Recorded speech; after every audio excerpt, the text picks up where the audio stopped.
যে জায়গাগুলো রয়েছে মহামারী ঝুঁকির মধ্যে, তার মধ্যে নারায়ণগঞ্জ আছে, নরসিংদী আছে, ভোলা, পটুয়াখালী আছে এবং ঢাকা সহ বিভিন্ন জায়গাতে মৃত্যুর ঘটনা ঘটেছে।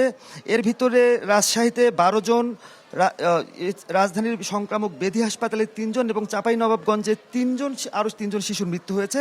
তো আসলে আতঙ্কিত না হয়ে সচেতন হতে হবে এবং এটি কিন্তু খুব অল্প সময়ের ভিতরে এই অবস্থাটি সৃষ্টি হয়েছে। চিকিৎসকরা বলছেন যে যেহেতু দীর্ঘদিন ধরে টিকাদান কর্মসূচিটি অনিয়মিত হয়ে গেছে, সেই কারণে কিন্তু এই সমস্যাগুলো দেখা দিয়েছে এবং গত 8 বছরে এই রোগের টিকা না দেবার কারণে এই রোগীর সংখ্যা বাড়ছে, সেই বিষয়টি বলা হচ্ছে।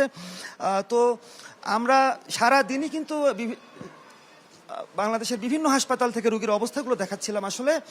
তো এখন সর্বশেষ 6 বছর আগে এই টিকাটি দেওয়া হয়েছিল। তো নতুন করে হয়তো বা এই উদ্যোগ সরকারের পক্ষ থেকে নেওয়া হবে। আমরা এখনো রয়েছি বিস্তারিত জানাতে।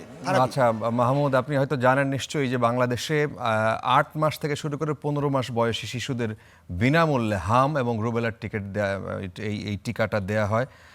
এবং ডাক্তাররা এখন যেটা বলছেন যে আপনি যেটা বললেন, আতঙ্কিত না হয়ে তীব্র জ্বর যদি থাকে, ঠান্ডা নাক দিয়ে যদি পানি পড়ে, দ্রুত হাসপাতালে নিয়ে আসার জন্য। অনেক ধন্যবাদ মাহমুদ, আমাদের সাথে যুক্ত হয়েছিলেন।